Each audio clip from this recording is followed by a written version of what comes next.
Welcome to the Ultimate Deadpool Studios, YOLOpark Transformers Reviews. What is going on, guys? Ultimate Deadpool here, back with another video. Actually, this is a technically 5-part video. We have 5 things in front of us that we're going to do throughout this week. We're going to start off with some of the taller stuff, and then obviously we'll do the less fun stuff later. So, without further ado, let's go ahead and break down what exactly we have planned for this week. So I'm going to be reviewing this that I'm working on. This is something I'm working on, and then 3 YOLOpark Transformer G1 figures. So without further ado, let's go ahead and get started with today's video reviewing YOLOpark's Optimus Prime. Alright, so here we have YOLOpark G1 Optimus Prime. Now, full disclosure, none of the YOLOpark figures in this video are mine, so I'm borrowing them from my younger brother. He has been oh so not kind as to let me borrow his YOLOpark figures long enough for me to hopefully eventually get my own. Because I have handled these things once when he first got them. I have not really messed with them or touched them since, just because, like I said, they're not really mine. But I have seen videos talking about these things, and I've also seen that they have a Revenge of the Fallen Megatron, which is my favorite version of Megatron pretty much of all time. So I'm very excited to hopefully eventually get those characters, as well as the ones that are in this video, for future videos for my YouTube channel. So, today we're going to be reviewing Optimus Prime, arguably the baddest Transformer of all. Well, how rude. Something just fell off camera. That's fine. We'll ignore that for now. So, arguably the most important Transformer of all time, Optimus Prime. Everybody knows who this guy is just off his reputation and looks. Awesomely voiced by Peter Cullen, and several other actors, but mainly Peter Cullen. And then I loved Optimus Prime in Transformers 1. I was super shocked by that movie, by the way. Let me know if you guys want a full-on review of Transformers 1, because I absolutely freaking love that movie. So let's go ahead and get started with this.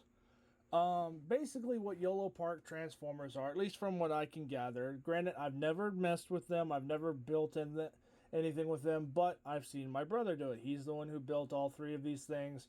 And he's the one, like I said, who I'm currently borrowing his figures for. They're marketed as model kits, but let's be honest, they're buildable action figures. The engineering on these things is absolutely insane. The die-cast work on these things is absolutely cool.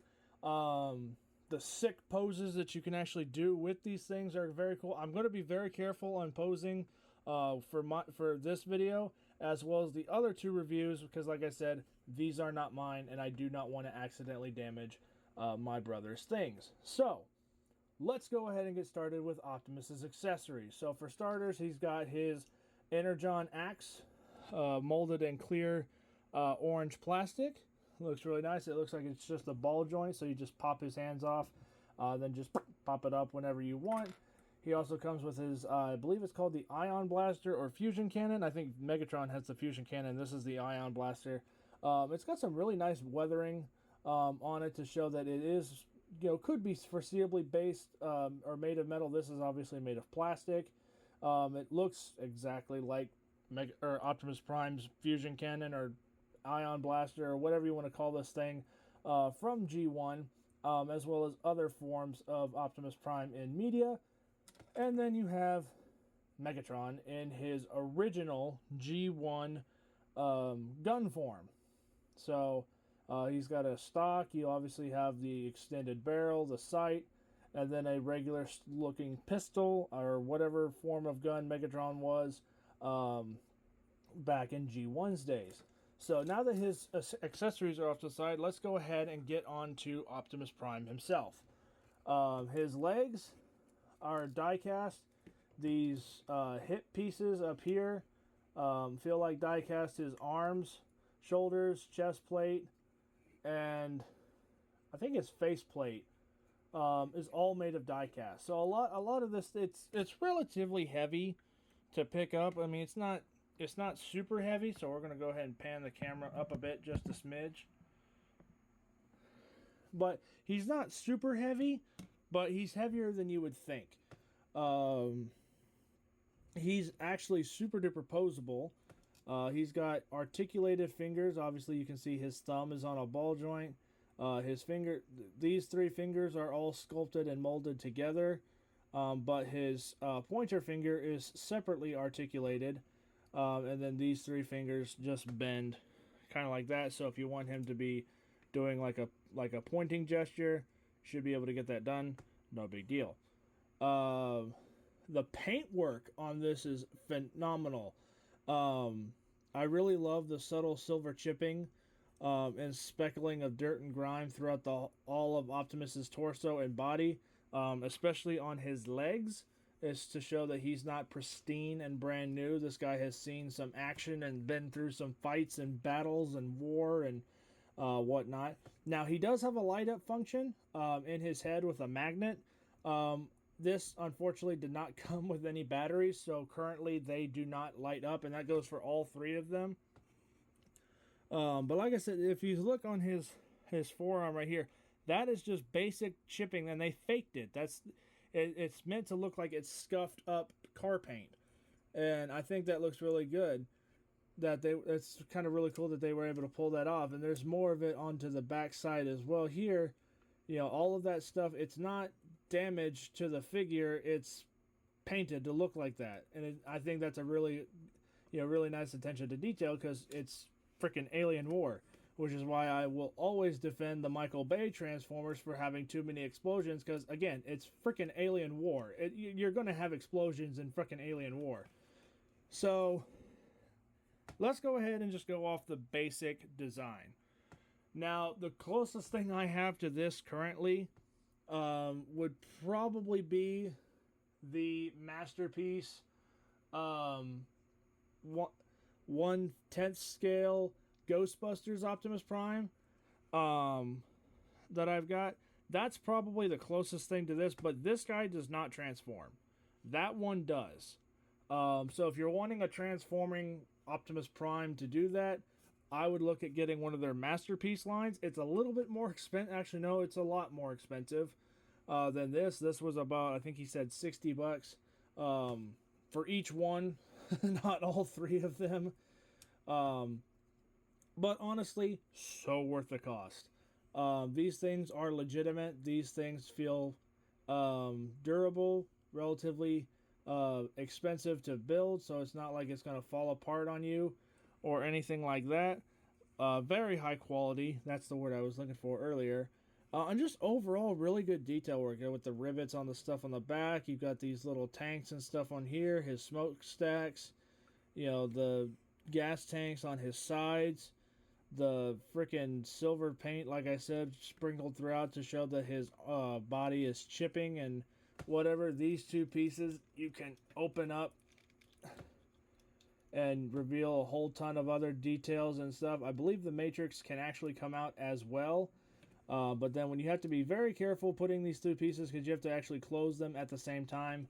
And the paint looks really good. This looks exactly like the same shade and color scheme as traditional G1 Optimus Prime.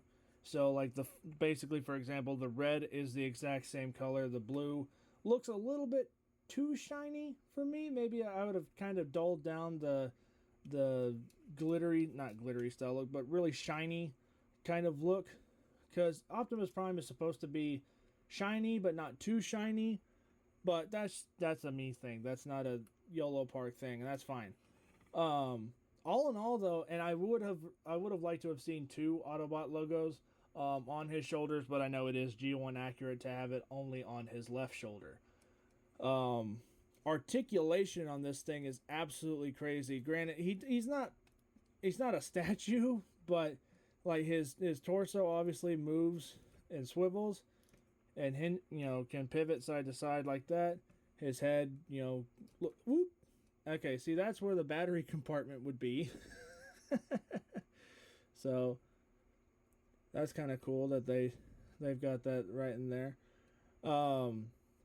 His arms obviously go up to about there. I'm not going to push it any further because, like I said, this is not my figure and I don't want to break it. These go basically around 360. Double bend at his elbow that goes basically all the way you could possibly want. So if you have him holding his ion blaster, you can have him in a really sick, badass pose.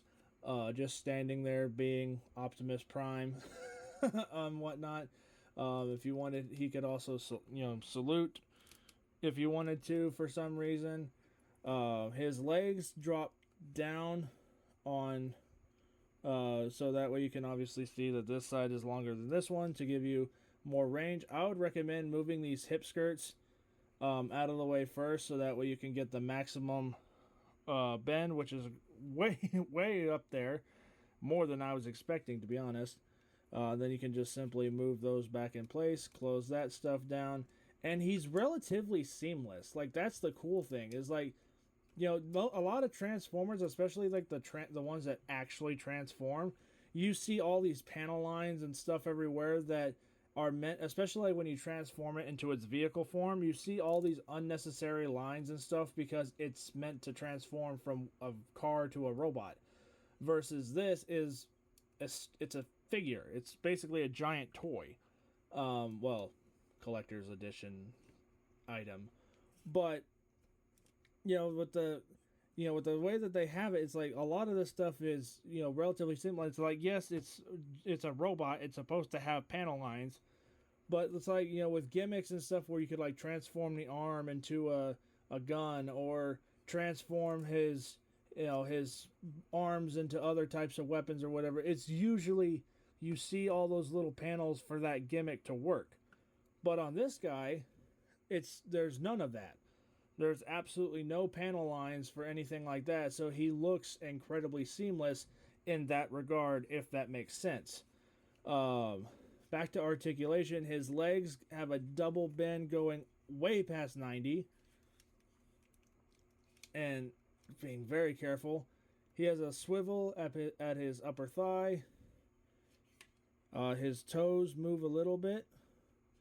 His feet move a little bit, side to side, and pivot. Really, that's basically it for articulation, or at least the one articulation that I'm comfortable with, because I don't want to mess this thing up. But you can get some pretty sick poses with Optimus Prime, and that's one of the things that I would really love to do with these yolopark / eventually possibly 3.0 Transformers, is since I'm trying to bring back Lego stop motion animation stuff, I would like to use these as the Lego scale Transformer figures, because some of the stuff that I have, it's fine, it does the job, but it's not properly scaled. This next to a Lego minifigure, probably pretty accurately scaled for all intensive purposes. So let's go ahead and get ready to wrap up this video. But I wish I could show you the light up features, because I've seen these things with the light up functions on and they look absolutely super cool. But unfortunately, like I said, no button cell batteries to power this guy right now. So, but honestly, I would give this a solid 10 out of 10.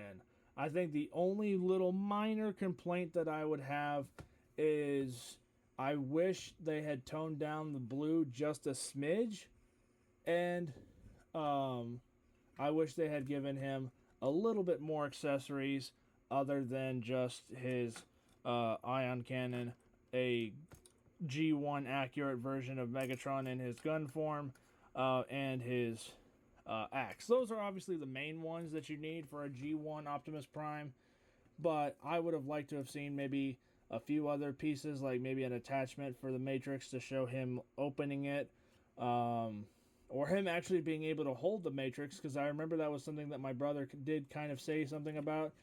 He was wishing that that Optimus could actually hold the Matrix of Leadership. He can't really do that unless you use his pointer fingers for that, because the Matrix is so much smaller than his actual fingers are.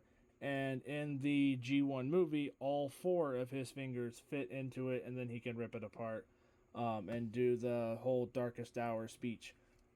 Although that was technically Hot Rod, but we'll ignore that factor. So, anyway, let's go ahead and wrap up to this video and call it a day. And that's pretty much it for this video, guys. Thank you guys again so much for watching.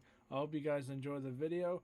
And big thanks to my brother for actually letting me borrow his Transformers for this week. Show him some love down in the comment section below. Because without him, these videos right now would not be possible. So thank you guys again so much for watching. I hope you guys enjoyed, and I'll catch you guys all next time. Bye.